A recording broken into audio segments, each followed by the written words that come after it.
നമുക്ക് രണ്ടടി ഇതുവരെ എന്ത് ചെയ്യാൻ പറ്റുന്നില്ല. ഇവിടുത്തെ സ്റ്റെപ്പ് ഇങ്ങോട്ടൊന്ന് കയറുന്നത് പല ആവർത്തി നിന്നിട്ട് ഇവിടെ കയറുന്നു.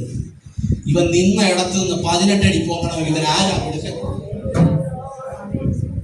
ഈ പെന്തക്കോസ്തിൽ നിന്ന് ഉറവയ്ക്കൽ മാണിപ്പാറ ചർച്ചയിൽ കൂടി വരുന്നതേ പിന്നെ രണ്ടുപേരും മുട്ട കുടിച്ചുവിട്ടാ തീരുന്നതല്ല. നേടാ നിന്നിടത്ത് നിന്ന് 18 അടി പൊങ്ങി വരെ കെട്ടിട്ട് വന്നതാ സഭ.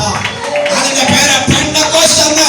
നീ കാണിക്കുന്ന മുറിപ്പാമ്പ് കണ്ട് പേടിക്കുന്നതല്ല പെന്തക്കോസ്റ്റിന്റെ ചരിത്രം. ഹല്ലേലൂയ. നിന്നിടത്ത് നിന്ന് 18 അടി പൊങ്ങി. പിന്നെ അങ്ങനെ അത്ഭുതങ്ങൾ കാണിക്കുന്നവനെ ആളുകൾ കണ്ട് ഭയപ്പെടാൻ തുടങ്ങി. പിന്നെ 18 സേവയാന്നാ പറയുന്നത്. പിന്നെ ഇടത്തോട്ടുണ്ട്, വലത്തോട്ടുണ്ട്, മുന്നോട്ടുണ്ട്, പുറകോട്ടുണ്ട്, പിന്നെ മുകളിലോട്ടുണ്ട്, പിന്നെ താഴോട്ടുണ്ട്. അതുകൊണ്ട് നമ്മളെന്നാ പറഞ്ഞത്, അടുത്തടുക്കാൻ വരെ മൊത്തം സേവയാന്നാ പറഞ്ഞത്. അതുകൊണ്ട് പിന്നെ നമുക്ക് അതിലെ കൂടെ പോകുമ്പോൾ വല്ലാത്തൊരു പാട്ടാണ്. ഇതുവരെ വീട്ടുപ്രാർത്ഥനയ്ക്ക് പോലും പാടാൻ പറ്റാത്ത പാട്ടാണ്. നമ്മള് അവൻ്റെ അടുക്കൂടെ പോകും. കാരണം എന്നാ, ഈ അവൻ നമ്മളെ നോക്കിയാൽ എന്നാ ചെയ്യും? അവൻ വരെ നമ്മളെ നോക്കിയാൽ നമുക്ക് പേടി, അവൻ നമ്മളെ കണ്ടാൽ പേടി. പിന്നെ കുരിശ് പോലും നമുക്ക് എന്ത് ചെയ്യാൻ മേല കാണാൻ പറ്റുമോ? എന്നുവെച്ചാൽ പള്ളി വെച്ചു നേരെ കുരിശ നമ്മൾ വെക്കൂടെ? കുരിശിന്റെ നോട്ടം ഇങ്ങോട്ടാണ്. അതിന് നമുക്ക് തന്നെ വേണം. കുരിശ് പോലും നമുക്ക് കാണാൻ മേല. അവിടുത്തെ പ്രതിഷ്ഠ ഇങ്ങോട്ടാണ്. ഇതൊക്കെ നമുക്ക് കാണാൻ മേല.